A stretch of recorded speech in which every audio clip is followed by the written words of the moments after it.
In AD 79, when Mount Vesuvius buried Pompeii under meters of ash and pumice, it accidentally preserved something historians never expected to find: a lunch. Inside a small street food stall at the corner of two narrow streets, archaeologists found duck bones, goat, pork, fish, chicken, and snails, all sealed inside ceramic pots. Some of these were mixed together in the same pot, as if someone had been cooking an impromptu stew with whatever was left over. It wasn't the kitchen of a banquet hall, nor was it the pantry of a senator's villa. It was a street stall, a fast food stand, and the menu was surprisingly good. This isn't a story about poverty. It's the story of a city with a population of 1 million that had to figure out how to feed itself. And the solution it arrived at, 2,000 years before the advent of drive-through windows, feels surprisingly familiar. Rome, even at the height of its glory, was a city that shouldn't have existed on that scale. 1 million people were crammed into an area lacking air conditioning, a gas network, or any modern healthcare services. To accommodate them all, builders had to build upward. The insulae, large apartment blocks filling every neighborhood, rose 5, 6, or sometimes even more stories into the Roman sky.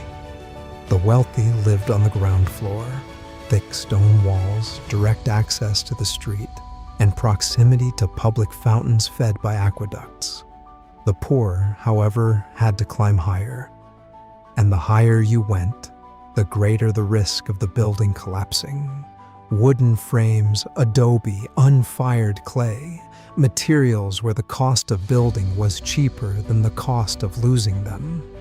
Cicero, one of Rome's most famous orators, mentions almost in passing in his letters that several properties he had rented out had recently collapsed, as if this were simply the natural cost of doing business. But the most consequential thing about those upper floors wasn't the structural risk. It was the absence of a kitchen. It wasn't just an inadequate kitchen. It wasn't even a small kitchen. There was no kitchen at all. Any kind of stove was a luxury reserved for the wealthy, housed in isolated rooms behind thick stone walls, designed to contain a disaster should something go wrong. The only way to cook on the upper floors of an insula was with a small portable charcoal grill. Most tenants made a practical decision. They didn't cook. They went out. And out there, the city was waiting for them. Thermopolium was everywhere. In Pompeii alone, a medium-sized port city with a population of about 20,000, archaeologists have uncovered more than 80 of them. These were not restaurants for entertainment. They were elements of the infrastructure. The L-shaped stone counters jutting out onto the street and the large ceramic vessels embedded in their surfaces were as indispensable to Roman urban life as an aqueduct or a public fountain. For decades, scientists had assumed that these buried pots contained hot food and were kept warm from below in some way. However, archaeological findings do not support this view. There is no heating channel under the counter, nor is there any way to clean away the remains of a hot casserole that might have sat there for days. The jars most likely contained dry foods, along with wine and olive oil served at room temperature. Hot meals were cooked at the back on portable grills and in bronze pans and brought out fresh. The counter served as a display case, a storage area, and the very identity of the shop. Some of these counters were extraordinary. The counter of the Regio 5 Thermopolium, excavated as part of the Great Pompeii project and unveiled to the world in 2021, was adorned with colorful marble pieces such as alabaster, red-veined porta santa, and green breccia. And this was for a street food counter. The counter's owner lived upstairs in an apartment with yellow walls, decorated with Fourth-style frescoes and furnished with wooden furniture adorned with multicolored marble panels. By Roman standards, this person was not considered wealthy. However, they led a life comfortable enough to value aesthetics. The walls of the more luxurious Thermopolia were decorated with illustrations that served as picture menus. Fish, ducks, wild ducks, roosters, shellfish. These images visually introduced the day's offerings to customers, most of whom were illiterate. Other scenes featured gladiators, mythological figures, and skeletons occasionally visible in the corners. These served as reminders to those lingering too long that time was limited and the food was getting cold. Food tells its own story. At Palencia on the Spanish island of Majorca, archaeologists unearthed something unexpected while excavating the refuse pit of a Roman tavern. The bones of song thrushes, hundreds of them. The song thrush was known as a delicacy favored by the aristocracy. These small songbirds, raised in special cages, were served at exclusive banquets as a symbol of wealth and refinement. General Lucullus even ran an entire song thrush farm for his dinner parties. But there they were, in the trash of a cheap street tavern, with their breastbones removed, spread open like butterflies, grilled and eaten by the sort of people who couldn't afford a dining room. The empire's trade networks had made luxury commonplace, at least for some, at least sometimes. And binding all of it together, the elite table and the street counter, the Legion camp in Britain, and the fishing village in North Africa was one substance: garum. If you've never smelled garum, imagine the strongest fermented fish sauce you can think of, and then take it even further. The Romans prepared this sauce by filling massive clay jars with small oily fish like sardines and mackerel, or the internal organs of larger fish, along with salt, adding herbs in between, and leaving the whole mixture under the Mediterranean sun for weeks.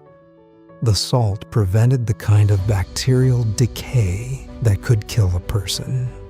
Instead, an enzymatic process took place. The fish broke down on their own, releasing enormous amounts of glutamate, and a dark brown liquid emerged with a flavor so deep it was almost hallucinatory. The philosopher Seneca found it repulsive. He described it as an expensive extract derived from poisonous fish. Its salty, rotten smell burned the stomach. The poet Martial, on the other hand, saw it as a sign of a noble, sophisticated, and elegant table. Both lived in the same city. They both smelled the same scent.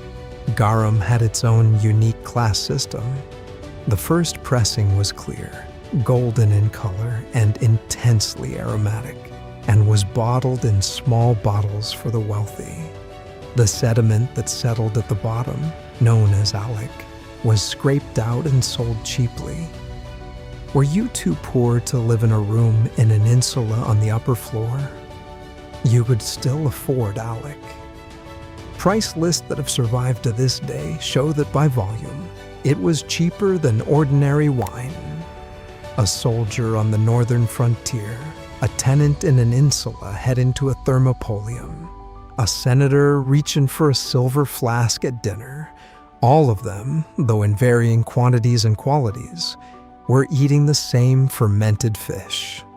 Rome tried to control all of this. Not the food itself exactly, but everything that gathered around it.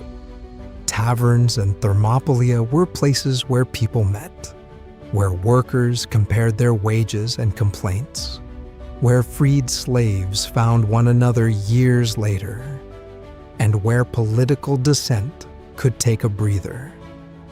Emperor Nero sought to eliminate the very thing that drew people there by banning the sale of boiled meat and elaborate dishes at street stalls, allowing only simple pea soup and vegetables. Without a good hot meal, people wouldn't linger there. If they didn't linger, there would be no conversation. And without conversation, there would be no conspiracy. The menu was a security policy. Juvenal, who grew up observing all this and reacted with anger to this state of affairs throughout his life, summed it up as follows: panem et circense, bread and circuses. The state distributed grain to the city's population, free of charge, or nearly so. The Thermopolia turned this grain into bread, or purchased cheap alech to dip it in. The arenas, meanwhile, provided the spectacles. And according to Juvenal, somewhere within this system, the Roman citizen had quietly sacrificed everything that had once made Rome worth defending. He wasn't wrong about the mechanism. Whether he was right about what it meant is a question the ruins have been sitting with ever since. Duck bones in a ceramic jar. The lunch of a city that no longer exists, preserved perfectly in the exact moment it stopped mattering who ate what, or where, or why.